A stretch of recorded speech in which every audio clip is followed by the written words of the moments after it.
মাং চ ব্যভিচারেণ ভক্তি যোগনে সেবতে সগুণান সমতিতৈতান ব্রহ্ম ভুয়ায় কল্পতে। অব্যভিচারিণী ভক্তির সহিত যারা আমাকে ভজনা করে তাদের কাছে আমি দূরে থাকি না।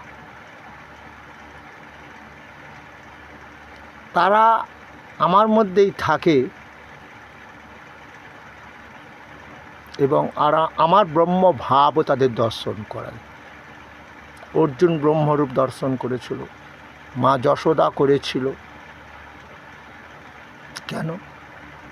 তাদের মনে কোনো খাত ছিল না, পাপ ছিল না। তারা দেহ মন দিয়ে তাকে বিশ্বাস করেছিল, ভালোবেসেছিল। এই ভালোবাসাটা ভগবান চাইছে আমাদের কাছ থেকে। ওই যে ঠেলায় না পড়লে বিড়াল গাছে ওঠে না, আল্লাহ বলো হরি বলো এমনিতে কেউ ডাকে না। অর্জুন এরা হলো আর্তভক্ত। রোগে শোগে জর্জরিত হয়ে যখন বাঁচবে না, টাকা পয়সা খরচ করেও তখনই সে আমার ভক্ত হয়ে যায়। এদের নাম দিয়েছে আর্তভক্ত, অর্থার্থী ভক্ত। অর্থের জন্য আমাকে ভজে, অর্থ পেল না,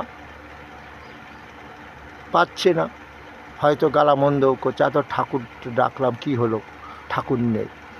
অর্থার্থী ভক্ত। তোর কপালে না থাকলে আমি তোকে কি করে দেব? আমরা তো ভুলেই গেছি।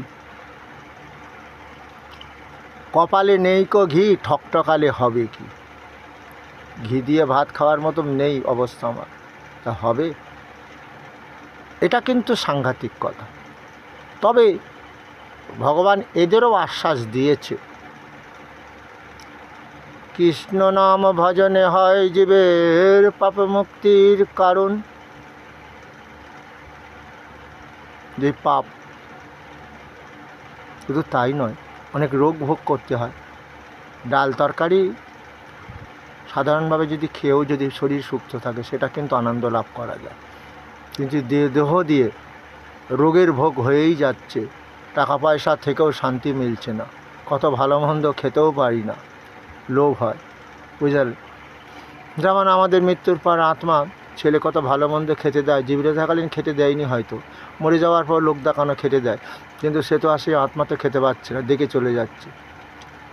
হরে কৃষ্ণ।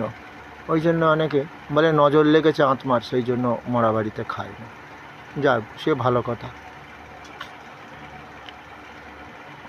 কিন্তু ভগবান এটাও বললেন যে রোগ তোমার হয়েছে তো, আমি তোমার দেহ সৃষ্টি করেছি, দেহ পাপ করেছে, রোগ দিয়েছে, আমি দেইনি। ওই যে না দত্তে কস্যচিৎ পাপাং না চৈবা সুকৃতিং বিভু অজ্ঞানে নাবৃতাং জ্ঞানং তেন মুহ্যন্তি। অজ্ঞানতাকে আশ্রয় করে জীব যে পাপ করে, পাপের ফল তাকে ভোগ করতে হবে। রোগ ভোগ করছো।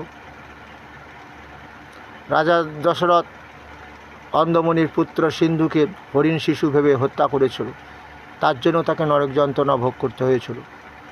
আয়ু ছিল 5500 বছরে অকাল মৃত্যু হয়েছিল। শুনেছ কি? কিন্তু তিনি ভগবানের বাবা, কোনো ঘুষ নেই। তোমরা যেমন ঘুষ দাও না, চুরি চামারি করে ভগবানকে ঘুষ দাও তো, দাও তো দেখি দেয়। কেউ হয়তো ডোনেশন করলো বেলুড় মঠ, আদ্দামা ইত্যাদি ইত্যাদি জায়গা, কিন্তু অ্যাকচুয়ালি